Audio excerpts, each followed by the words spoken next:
Hi viewers, welcome to our channel. ప్రస్తుతం మనతో పాటు ఇమ్మంది రామారావు గారు సీనియర్ జర్నలిస్ట్ ఉన్నారు. వారితో ఒకసారి మాట్లాడదాం.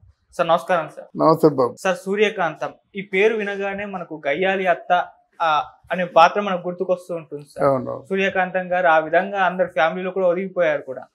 అంటే బ్లాక్ అండ్ వైట్ టీవీ ఆ టైం నుంచి కూడా ఇప్పటికీ కూడా ఆమె పేరు వినిపిస్తూనే ఉంటుంది సార్. సో అటువంటి సూర్యకాంతం గారి గురించి వాళ్ళ అబ్బాయి రీసెంట్ గా ఒక ఇంటర్వ్యూ ఛానల్ లో కొన్ని ఇంట్రెస్టింగ్ విషయాలు చెప్పారని చెప్పేసి వార్తలు వస్తున్నాయి సార్. ఈ నేపథ్యంలోనే సార్ సూర్యకాంతం గారు ఏ విధంగా చనిపోయారు అన్నది కూడా ఆయన ప్రస్తావించారని చెప్తున్నారు. మరి సూర్యకాంతం గారితో మీరు వర్క్ చేశారు, ఆమె గురించి అలాగే ఎందుకు చనిపోయారు, మరి వాళ్ళ అబ్బాయి ఏం చెప్పారు, మీ ఒపీనియన్ సార్ వీటిపై? వాళ్ళ అబ్బాయి ఏం చెప్పాడో నాకు తెలియదు కానీ సూర్యకాంతమ్మ రామారావు నాగేశ్వరరావు గారి అప్పటి నుంచి ఉంది. తను తూర్పుగోదావరి జిల్లా, ఎక్కువ చదువుకోలేదు, వేషాల మీద చాలా ఇంట్రెస్ట్. తను హిందీ సినిమాల్లో నటించాలని వెళ్ళింది. హిందీ సినిమాల్లో నటించాలని వెళ్తే అక్కడ వాళ్ళ తాలూకు పని చేసే విధానం వాళ్ళ మధ్య ఎమడలేక వచ్చేసింది. వచ్చేసిన తర్వాత వెళ్ళిపోదాం అనే పరిస్థితిలో ఉంటుండగా మొట్టమొదటిసారిగా ఏదో సినిమాలో అవకాశం వచ్చింది. ఆవిడకి చిన్న చిన్న వేషాలు వేసేది.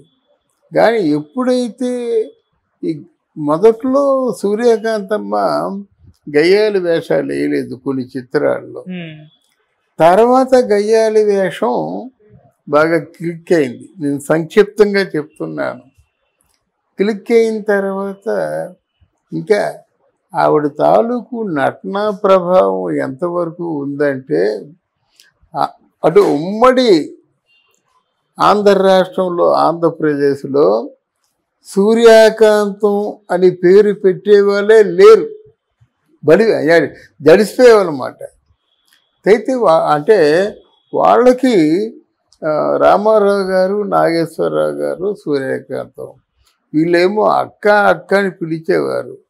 అంటే నాగేశ్వరరావు సావిత్రి గారు అక్క అని పిలవడం ఇంకెవరిని పిలిచేవారు కాదు, ఈవిడిని ఒక్కరినే అక్క అని పిలిచేవారు అన్నమాట. ఎందుకు అంటే అంత మంచితనం సూర్యకాంతంది. తన ఇంట్లో షూటింగ్కి వచ్చినప్పుడు ఎప్పుడు కూడా పెద్ద ఫ్యామిలీ క్యారియర్లు తీసుకొచ్చేది. చక్కెర పొంగలి, పులిహోర అవి తీసుకొచ్చి ఆ యాక్టర్స్ అందరికీ పెట్టేది. అది ఎంత అపూర్వమైన అవకాశం అంటే ఇప్పుడులా క్యారీ వ్యాన్లు లేవు. అందరూ ఏ చెట్టు కిందో ఏ నీడ పాటునో కూర్చుంటే వడ్డించేవారు. తను స్వయంగా తన చేతులతో వడ్డించేది. ఆ విధంగా సూర్యకాంతమ్మ లేకపోతే ఆ సందడి ఉండేది కాదు.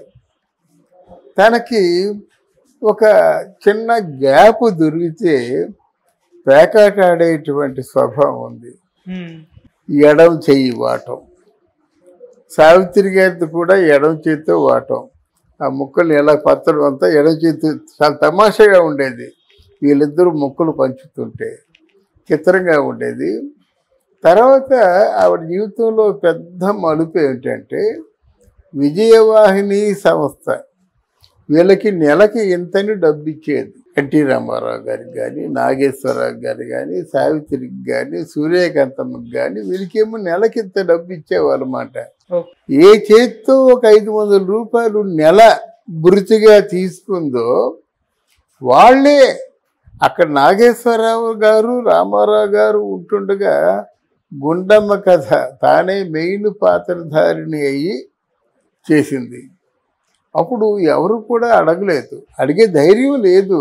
అదేంటది, ఇద్దరు పెద్ద హీరోలు ఉన్నాం కదా, సూర్యకాంతం ఏంటి, ఆవిడ పేరు ఏంటి అని అడగలేదు, అడిగే దమ్ము లేదు. దట్ ఈజ్ సూర్యకాంతం.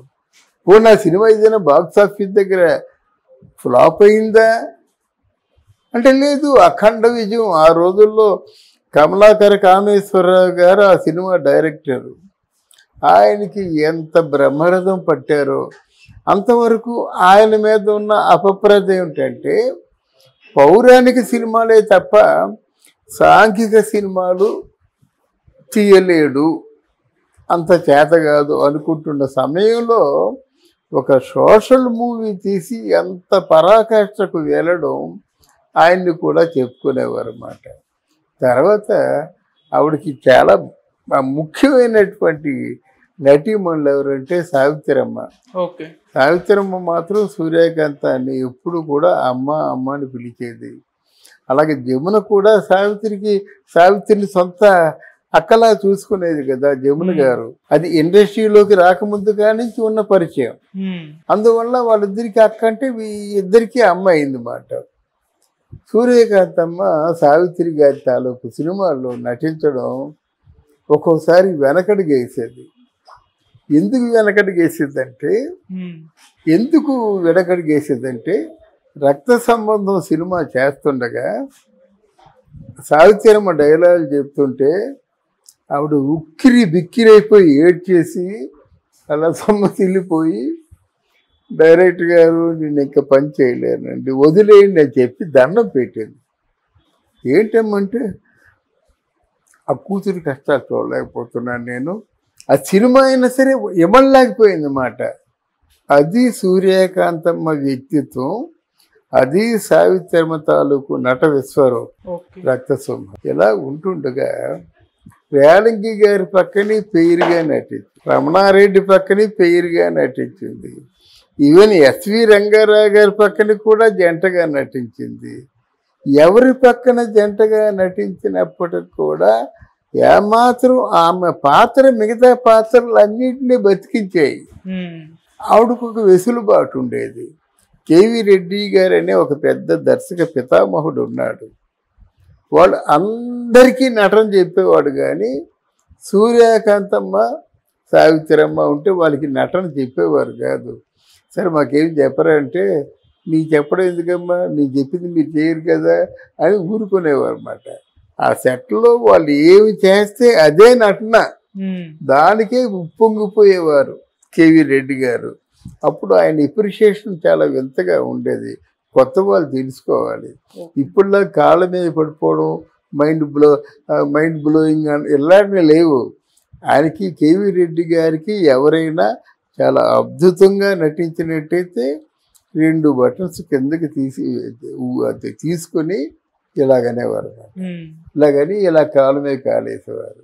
అది అంత గొప్ప ఎప్రిషియేషన్. అయితే వీళ్ళ ముగ్గురితోనే అయిపోయిన తర్వాత సూర్యకాంతమ్మ ఎస్వి రంగారావుతో కొన్ని చేసింది.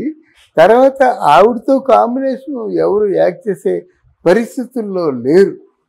ఏమైనా అడపా వేషాలు వస్తుంటే వేషాలే. కానీ ఇంకొక విషయం, ఇప్పుడు ఎవరో మా అమ్మని చెప్తున్నారు కదా, క్షమించాలి, సూర్యకాంతమ్మకు పిల్లలు లేరు.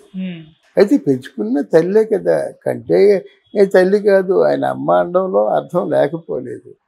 కానీ ఎవరైనా సరే పిల్లలుండి బాధలు పడుతుంటే, ఒక 3 పిల్లలు ఉన్నారు, వారికి పని లేదు, వారు బాధపడుతుంటే తిన్నగా ఆదివారం పూట సూర్యకాంతమ్మ ఇంటికి వెళ్ళినట్టయితే ఆ రోజంతా భోజనాలు అయిపోయేవి.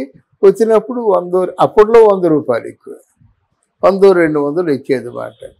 ఇలాగ టెక్నీషియన్స్ బాధపడినా, లైట్ పెన్ బాధపడినా వీళ్ళందరికీ కూడా 100-200 ఎంతకంటే అప్పుడు లేదు. మనం విన్న మాటలు కూడా అంతకంటే ఎక్కువ లేవు మాట. అలా చేస్తూ ఉండేది. అక్కడ మన సవేరా హోటల్ ముందు ఒక మంచి కాలనీ ఉందండి. అక్కడ ఆ కాలనీలో అందరూ ఉండేవారు. అయితే సూర్యకాంతమ్మలో ఉన్న గొప్ప గుణం ఏంటంటే ఎంతైనా పెడుతుంది, ఏవైనా పెడుతుంది. దానికి అర్థం పర్థం ఉండాలి, తేడా వస్తే మరి పెట్టదు. మంచి కార్లు ఉండేవి. ఆ కార్లని ఎంత పేరున్న షెడ్కైనా పంపించేది కాదు.